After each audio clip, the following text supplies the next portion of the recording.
अंजुम बोल रही हूँ, अंजुम इम्तियाज। एस्पिरेंट हूँ मैं, मतलब मैंने केएस के एग्जाम दिए थे 2014 में। मैंने अप्लाई किया था, केएस की 51 पोस्ट आई थी। तो तब एक कैंडिडेट और भी था, सुमित कुमार शर्मा, जो अभी आज की डेट में वो डीएसपी है।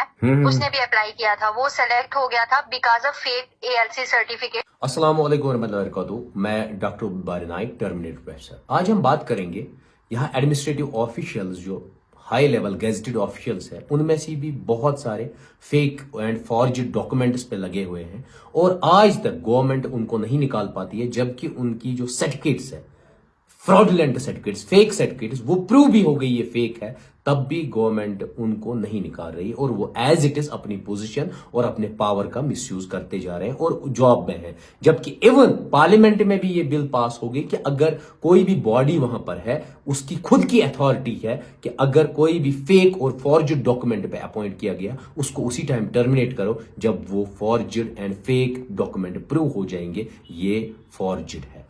अब आज बात करेंगे केएएस फॉर्म जो निकले हैं सिविल सर्विस के 2014 में। 5 साल के अंदर उनकी अपॉइंटमेंट हो गई, उसमें 51 पोस्ट थे।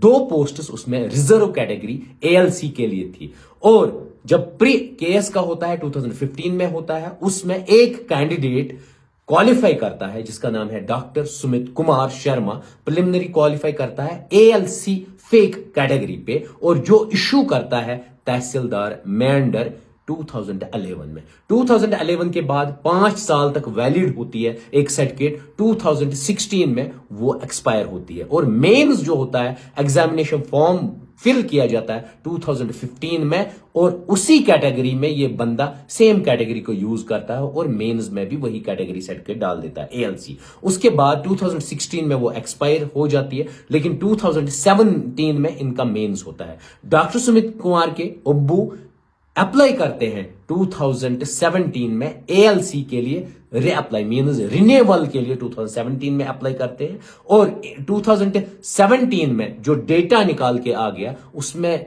पुंछ के मतलब तहसीलदार साहब कहते हैं कि हमने 3 एएलसी सर्टिफिकेट्स को इशू रिन्यूअल के लिए दिया है, इशू किया है। उसमें डॉक्टर सुमित कुमार, डॉक्टर सुनैना शर्मा और ज्योति शर्मा, जो आपस में तीनों भाई बहन लगते हैं। ज्योति शर्मा जो है उसकी जो स्कूलिंग है, बेसिक स्कूलिंग, वो अपने लोकल एरिया से है, इसलिए वो फ्रॉड नहीं है, वो फॉर्जड नहीं है, वो फ्रॉडुलेंटली नहीं है, उसकी वैलिड है एएलसी सर्टिफिकेट। लेकिन जो सुनैना और डॉक्टर सुमित है उनकी एजुकेशन जो है वो वहां से नहीं हुई, वो जम्मू से हुई है। लेकिन चंद करप्टेड ऑफिशियल्स ने उनको लिखा है कि इन्होंने अपने लोकल एरिया से पढ़ाई की है, उसमें पैसा गया है या पॉलिटिकल पावर था, वो बेटर वही लोग जानते हैं। अब मेरी रिक्वेस्ट है एडमिनिस्ट्रेटिव ऑफिशियल से, जैसे तहसीलदार शहजाद लतीफ साहब है, उन्होंने फ्रॉडुलेंटली किसके बहाने उन्होंने पैसा लिया या उनको किसी पॉलिटिकल पार्टी ने अप्रोच किया और उन्होंने एएलसी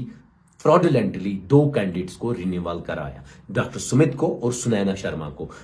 और इन 2 सर्टिफिकेट्स के एएलसी फ्रॉड क्राइटेरिया जो था डॉक्टर सुमित शर्मा को, वो सिलेक्ट हो जाते हैं as a DYSP Jammu and Kashmir में, डीएसपी की पोजीशन पे, और उनकी पोस्टिंग जो होती है कश्मीर वैली में होती है। 2018 फेब में उनकी पोस्टिंग यहां पर होती है और 2019 में उनकी बहन एएलसी फेक सर्टिफिकेट पे ही लगती है और वो एंजॉय करती है पोजीशन, पावर और हर एक चीज, और जो रियल डिजर्विंग कैंडिडेट्स है उनके लिए ये हक नहीं है। वो दोनों बहन भाई आज की डेट में जो है केएस ऑफिसर हैं। सुमित डीएसपी है, उसकी बहन केएस ऑफिसर सुनैना शर्मा है। दोनों फेक कैटेगरी के बेसिस पे सिलेक्ट हुए थे। सुमित की सिलेक्शन 2018 की फरवरी में हुई थी एंड सुनैना शर्मा जो केएस ऑफिसर है उसकी सिलेक्शन 2019 के अगस्त में हुई थी। सुमित का 18 वाला बैच है और सुनैना का 19 वाला बैच है। इन दोनों की स्कूलिंग जो है जम्मू से हुई है।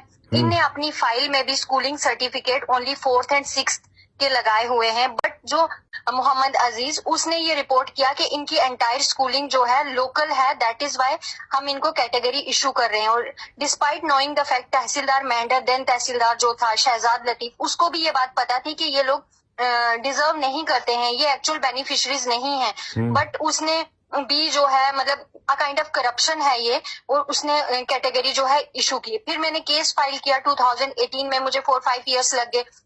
एक तो ये लोग माल प्रैक्टिस करते हैं, कभी स्टे लेने के लिए चले जाते हैं, कभी कुछ करते हैं।